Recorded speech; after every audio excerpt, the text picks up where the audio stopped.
Hello everyone! So for today's video ay tuturuan ko po kayo kung paano nga ba i-edit ang ating crystalline roof magnet na ito. So sa mga naka-avail po ng templates for only 30 pesos po, line design na at still adding more.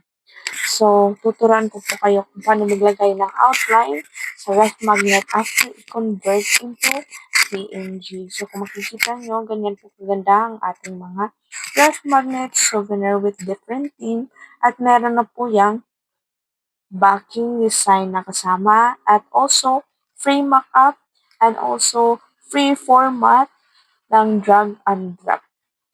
So if you want to order the templates, kindly message us in our Facebook page.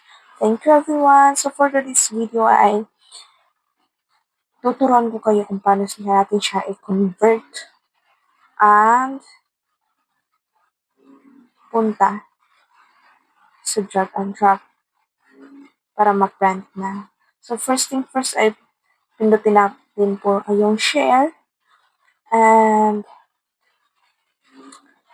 dapat po na-edit nyo na yung name, yung birthday, dapat i-double check nyo po talaga. Tapos, pindutin nyo po yung download. Then, sa download ay piliin nyo lang po yung transparent background. Dapat po ay naka Canva Pro po kayo para magamit nyo po ang features na ito. So, yan po yung transparent background. Pindutin nyo lang po yan. Para diretso na po tayo sa paglagay ng outline pagkatapos. So, yan, piliin nyo lang yung page kung saan nakalagay yung design nyo. For example, page 2. Then, pindutin nyo po yung done. And then, mag-wait lang po tayo. Pasensya na po. Mahina po yung signal. Kaya napaka-loading po ng pagda-download. So, ito na po. And after that, antayin lang po natin ma-download yung PNG. So, after a few minutes later, ito na po. After that, i-back po natin at punta tayo sa format,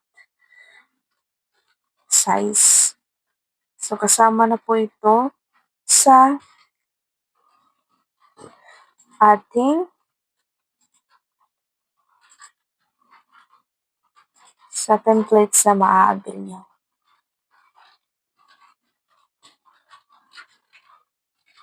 Yan, kung makikita nyo, yan po yung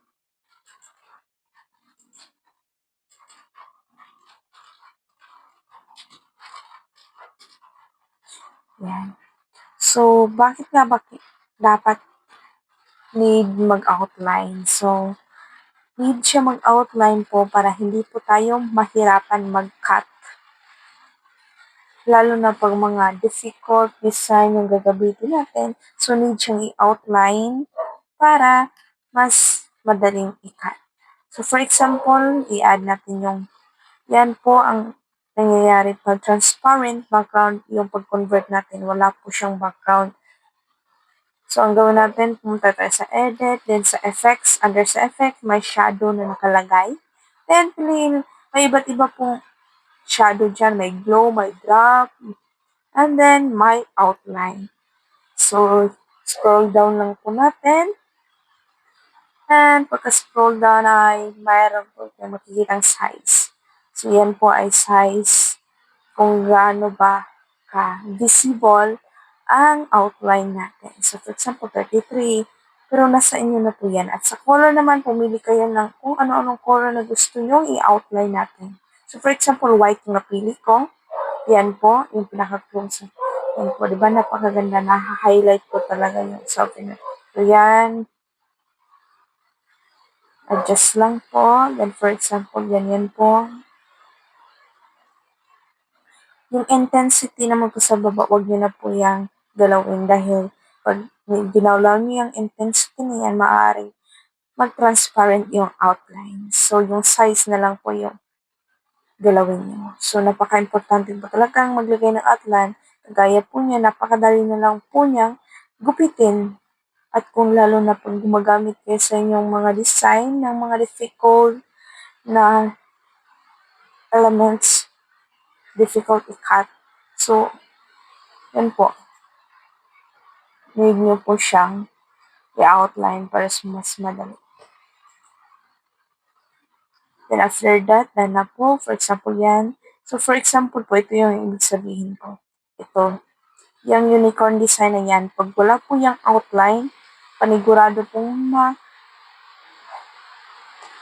mahihirapan tayong gupitin yan dahil lang po sa design yung sa cloud sa baba, tsaka yung tail niya, di ba? Pag walang outline niya, napakahirap gupitin at dapat mo talagang tanggalin yung paggupit na walang makikita para magandang tingnan. Pero pag may naka-outline po, bali yung outline ay magiging guide po natin sa paggupit ng souvenir sa pagkatapos gupitin na i-dikit sa magnet, ref magnet. Then pagkatapos idikit sa ref magnet, gugupitin ulit at hindi na po tayo mahihirapan sa paggupit. Kasi may outline na po na pwede natin mag-guide sa paggupit. Hindi na po talaga yung pinakagilid ay mahihirapan tayo kundi meron na po tayong guide. So, ganyan po.